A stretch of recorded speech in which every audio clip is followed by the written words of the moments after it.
राष्ट्रपति चुनाव के लिए वोटिंग शुरू। नए संसद भवन में पीएम मोदी ने डाला पहला वोट। शाम 6 बजे से शुरू होगी वोटों की गिनती।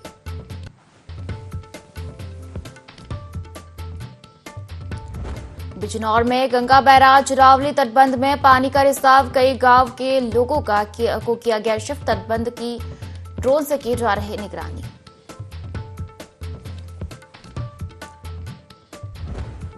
आगरा के लक्ष्मी मंदिर घाट पर हादसा। यमुना किनारे घाट पर दीवार गिरी। कई लोग नदी में गिरे। 4 लोग घायल। रेस्क्यू में जुटा प्रशासन।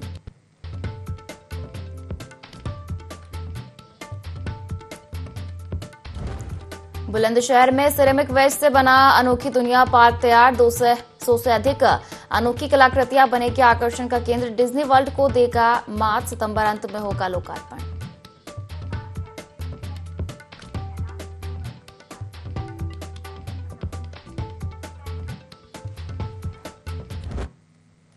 नमस्कार, बहुत स्वागत है आपका। यूपी लाइव देख रहे हैं आप और मैं हूं आपके साथ पायल। बड़ी खबर लखनऊ से आपको दे दें, जहां यूपी में आईपीएस अफसरों के तबादले हुए हैं। कई जिलों और मुख्यालयों पर नई तैनाती हुई है। राजीव सभरवाल डीजी पीटीसी मुरादाबाद बने हैं। सतीश गणेश की लखनऊ वापसी हुई है और एडीजी ट्रैफिक बनाए गए हैं। इसके अलावा मोदक राजेश आईजी डीआरपी बने हैं। सत्यनारायण एडीजी एसीओ बने हैं।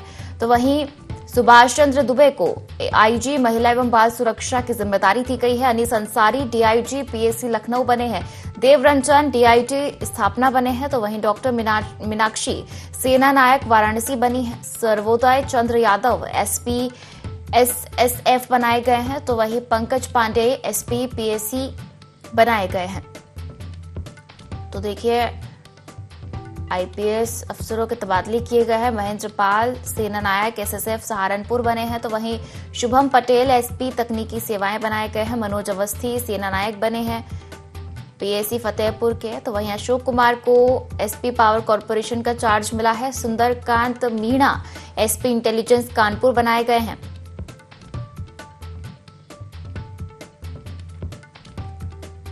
तो यूपी में आईपीएस अफसरों के तबादले किए गए हैं। कई जिलों और मुख्यालयों पर नई तैनाती की गई है। महेंद्र पाल सेना नायक एसएसएफ सहारनपुर बनाए गए हैं। वहीं शुभम पटेल एसपी तकनीकी सेवाएं बनाए गए हैं।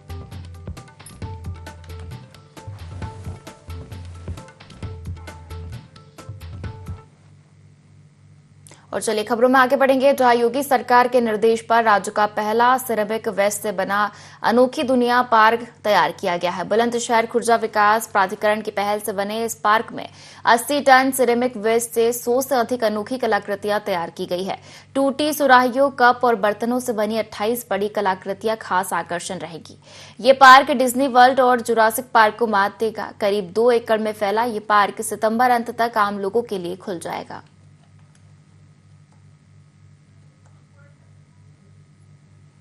बुलंदशहर में आप सभी जानते हैं, खुर्जा तहसील, खुर्जा नगरी एक पुरानी सेरेमिक की नगरी रही है। यहाँ से बहुत सारे सेरेमिक प्रोडक्ट्स, चाहे वो कप हो, केतली हो, प्लांटर्स हो, ये सब यहाँ से बनते हैं, पूरे भारतवर्ष में जाते हैं और एक्सपोर्ट भी यहाँ से किया जाता है।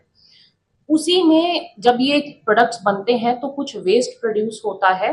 उसी वेस्ट को यूज करने के लिए और स्वच्छता अभियान को देखते हुए हमारे द्वारा ये वेस्ट टू वंडर के थीम पे उसी वेस्ट को यूज करके कुछ वंडर स्ट्रक्चर्स यहाँ पर बनाए गए हैं, और ये एक पार्क में बनाए गए हैं, ओपन पार्क में। इस पूरे पार्क का नाम रखा गया है अनोखी दुनिया। और बिजनौर से आपको बड़ी खबर देते हैं, जहां गंगा बैराज रावली तटबंध में रिसाव शुरू हो गया है। प्रशासन अलर्ट है। मेरठ पौड़ी हाईवे पर भारी वाहनों का आवागमन बंद है। सुरक्षा को देखते हुए कई गांवों के लोगों को शिफ्ट किया गया है। रावली तटबंध बचाने के लिए युद्ध स्तर पर मरम्मत कार्य जारी है। रविवार रात से ही अधिकारी मौके पर डटे हुए हैं। तटबंध की ड्रोन से निगरानी की जा रही है और गंगा के कटान से रविवार रात तटबंध पर बनी सड़क बह गई। जिला पंचायत अध्यक्ष साकेंद्र प्रताप और विधायक सूची चौधरी ने निरीक्षण किया।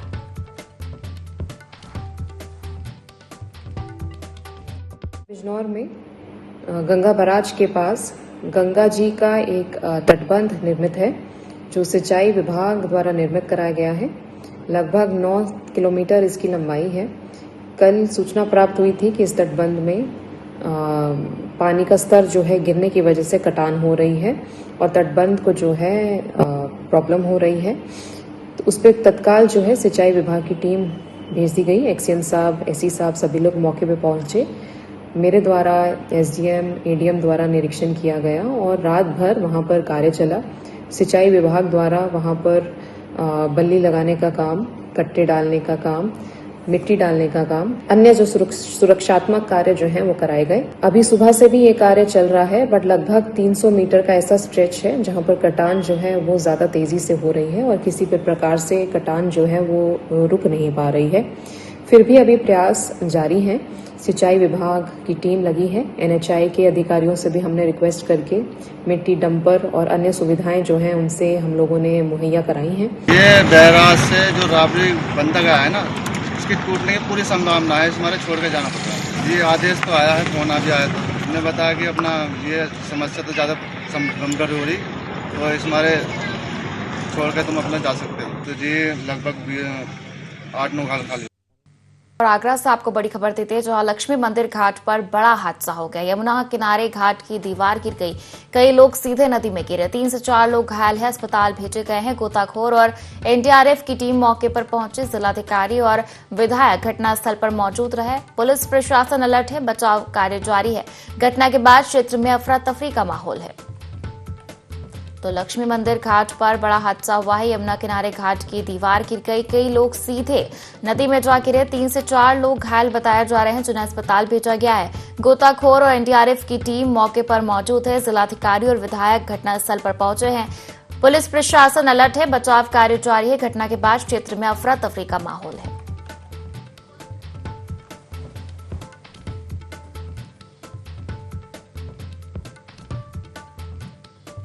देखिए, लगभग 6:30 के आसपास यहाँ सूचना प्राप्त हुई थी कि कुछ लोग रेलिंग गिरने की वजह से मंदिर के पीछे बल्केश्वर में डूब गए हैं। तत्काल यहाँ पे पुलिस प्रशासन के लोग पहुंच गए, विधायक जी, डीएम से सब लोग तत्काल आ गए थे और यहाँ पे मेयर भी आ गई और साथ में नगर आयुक्त भी आ गए थे। सबने देखा है और इसमें ये है कि जो कुछ लोग डूबे थे या वहाँ पे फंसे थे वो तत्काल बाहर निकल आए थे और घरों को चले गए। अभी तक कोई भी व्यक्ति हताहत होने की सूचना नहीं है। जो घरों पे व्यक्ति गए हैं उनको भी बहुत मामूली सी चोटें आई हैं। फिर भी एहतियातन यहाँ पे हम लोगों ने एनडीआरएफ को लगाया है और स्थानीय गोताखोरों को भी लगाया है। अभी तक वैसे कुछ कोई न सूचना है न कुछ इस तरह से प्राप्त हुआ है। लगातार रात भर यहाँ कैंप किया जाएगा, देखा जाएगा। तो ऐसे स्थानों से जो किनारे वाली स्थान है, रेलिंग वाला स्थान है या कब्रिस्तान में कोई जगह है, तो इससे जगहों से दूर रहें आप। और कुछ दिनों में जब बाढ़ का पानी कम हो जाएगा तो फिर दोबारा आप ऐसे जगहों पर जाएं। और बुलंदशहर से आपको बड़ी खबर देते हैं, जहां आतंकियों से मुठभेड़ में बुलंदशहर के प्रभात गौड़ शहीद हो गए। पैतृक गांव नरसेना के पाली आनंदगढ़ी पहुंचेगा शहीद का पार्थिव शरीर। जम्मू कश्मीर के श्रीनगर में आतंकियों से भिड़ंत के दौरान शहीद हुए हैं प्रभात गौड़। भारतीय सेना में जेसीओ थे। शहादत की खबर से इलाके में मातम पसरा हुआ है। बुलंदशहर के नरसेना थाना क्षेत्र के गांव पाली आनंदगढ़ी के निवासी थे शहीद।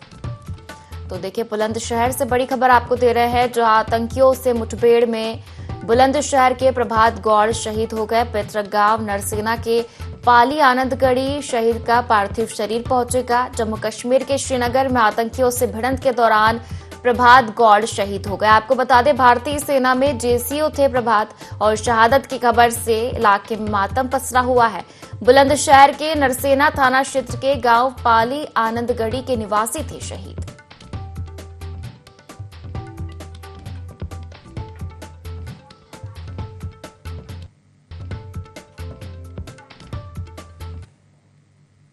और रायबरेली से आपको बड़ी खबर देते हैं, जो आकाशीय बिजली गिरने से बुजुर्ग की मौत हो गई। खेत में जानवर चरा रहे बुजुर्ग पर बिजली गिर गई।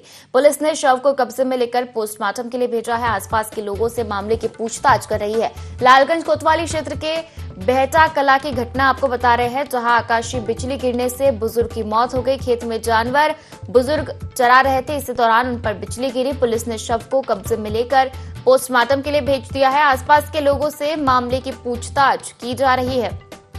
लालगंज कोतवाली क्षेत्र के बेहटा कला की घटना आपको बता रहे हैं। तो ये बड़ी खबर है रायबरेली से। आकाशीय बिजली गिरने से बुजुर्ग की मौत हुई है। खेत में जानवर चरा रहे बुजुर्ग पर बिजली गिर गई। पुलिस ने शव को कब्जे में लेकर पोस्टमार्टम के लिए भेज दिया है। आसपास के लोगों से मामले की पूछताछ की जा रही है। और चलिए ज्यादा जानकारी लेते हैं, हमारे साथ सहयोगी ओम शंकर फोन लाइन पर जुड़ गए हैं। ओम शंकर, आकाशीय बिजली गिरने से एक बुजुर्ग की मौत हुई है, क्या कुछ जानकारी इस मामले को लेकर? जी बिल्कुल, ये बुजुर्ग खेत पर जानवर चरा रहे थे, तभी तेज बारिश के साथ जो है वो आकाशीय बिजली गिर पड़ी, जिसकी चपेट में बुजुर्ग आ गए। आकाशीय बिजली चूंकि इनके ऊपर ही गिरी है, जिस वजह से बुजुर्ग बुरी तरह से झुलस गए और मौके पर ही उनकी दर्दनाक मौत हो गई है। बुजुर्ग की मौत से जहां एक और परिवार में कोहराम मच गया है, वहीं पुलिस ने उनकी शव को कब्जे में लेकर पोस्टमार्टम के लिए भेजा और राजस्व कर्मियों ने जो सरकार के द्वारा अनुदान दिलाया जाता है मृतक सहायता राशि, उसके लिए भी कागजी प्रक्रिया शुरू कर दी है। बिल्कुल, तो पूरे मामले की जांच पड़ताल की जा रही है और आकाशीय बिजली गिरने से बुजुर्ग की मौत हुई है। आपका शुक्रिया जुड़ने के लिए और तमाम जानकारी साझा करने के लिए।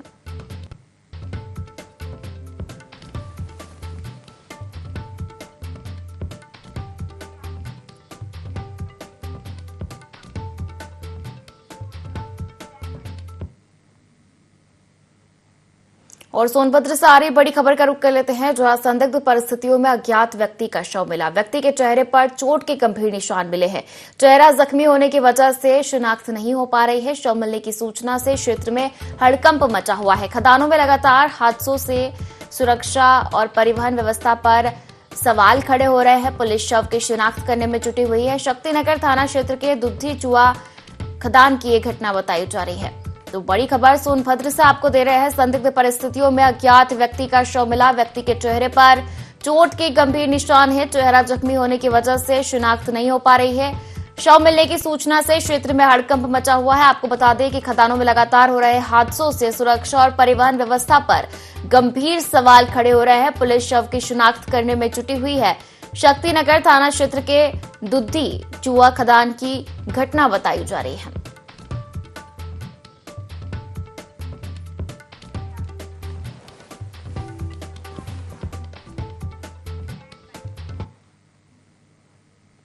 और चलिए खबरों में आगे बढ़ेंगे, जहां बलिया में 10 साल पुराने माल गोदाम रास्ता अवरुद्ध करने और तत्कालीन डीएम के आदेश की अवहेलना के मामले में कोर्ट ने परिवहन मंत्री दयाशंकर सिंह समेत 15 आरोपियों के खिलाफ गिरफ्तारी वारंट जारी किया है। वारंट मुख्य न्यायिक मजिस्ट्रेट शैलेश कुमार पांडेय की अदालत ने जारी किया है। ये मामला 2015 में दर्ज हुआ था। दरअसल अदालत ने पुलिस को तय तिथि पर तामीलात सुनिश्चित करने के आदेश दिए हैं।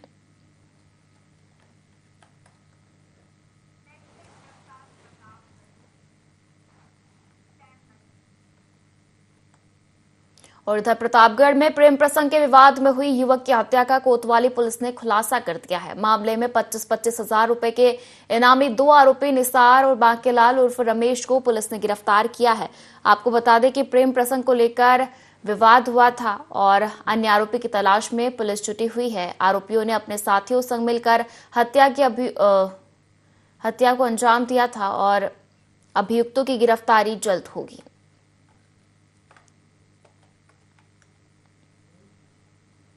कोतवाली देहात की हत्या के प्रकरण में पुलिस के द्वारा गहन छानबीन की गई व सीसीटीवी फुटेजेस देखे गए, जिससे यह स्पष्ट हुआ कि लड़के की हत्या लड़की के भाई पुनीत सरोज द्वारा प्रेम प्रसंग के कारण अपने 3 साथियों से मिलकर की गई, जिनके नाम कुलदीप, बांके बिहारी व निसार अली है।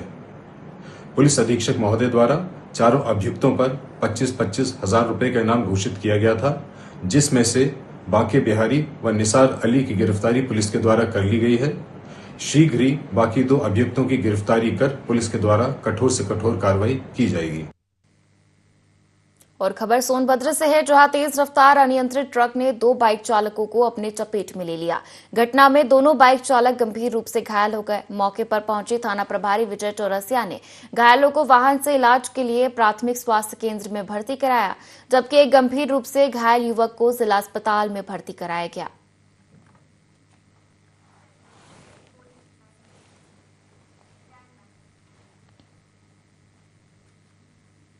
और उधर मैनपुरी में बिछुआ थाना के ग्राम पाल में बदमाशों के आतंक के बीच छत पर पहरा दे रहे युवक पुष्पेंद्र की गोली लगने से संदिग्ध मौत हो गई है।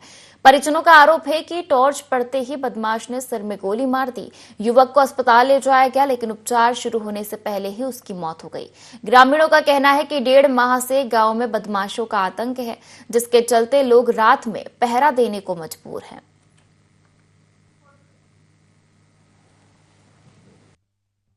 सवा 9 साढ़े 9 का टाइम था लगभग। क्या बदमाशों की तो रोज ही चर्चा चलती रहती है, दूसरे तीसरे दिन कहीं इधर आ गए कहीं उधर आ गए। उस समय मैं लेटा था चारपाई पे, छोटा भाई आया, उसने कि भैया ओस पड़ रही, आपको सर्दी जुकाम है ही, नुकसान करेगा, आप नीचे जाओ। अब नीचे गए, जीना अपना उतर पाए नीचे तक, इतने में आवाज आई, फायर हुआ, एकदम छत पे भागे सब लोग। देखा तो भाई लहूलुहान पड़ा था, उसे उठाया तुरंत मैंने, हलचल देखी कुछ नहीं, मैंने उठाया सीधा हॉस्पिटल ले आया। देखिए, रात में सूचना मिली थी, सूचना के मिलते के तत्काल बाद पुलिस मौके पे गई। जो परिस्थितियां थी लोगों से पूछताछ की गई। निश्चित तौर पे ये घटना हुई है, इसमें आपने बताया युवक की मौत हो गई इलाज के दौरान, जब इलाज के लिए ले जा रहे थे, जहाँ डॉक्टरों ने इसे मृतक घोषित किया है। आवश्यक वैधानिक कार्रवाई के लिए पोस्टमार्टम के लिए मृतक के को भेजा गया है, डेड बॉडी को भेजा गया है, और पीएम के बाद जो रिपोर्ट आएगी उससे स्पष्ट रूप से क्लियर हो जाएगा कि मौत का सही कारण क्या है। और खबरों में आगे बढ़ेंगे, जहां देवरिया में कृषि मंत्री सूर्य प्रताप शाही ने बताया कि पालतू पशुओं में संक्रामक बीमारियां तेजी से फैल रही है, जिससे उनकी मौतें हो रही है। इसे रोकने के लिए विशेष अभियान चलाया जा रहा है। उन्होंने कहा कि प्रदेश में यूरिया खाद की कोई कमी नहीं है, बल्कि पिछले साल की तुलना में इस बार अधिक यूरिया किसानों को उपलब्ध कराया गया है।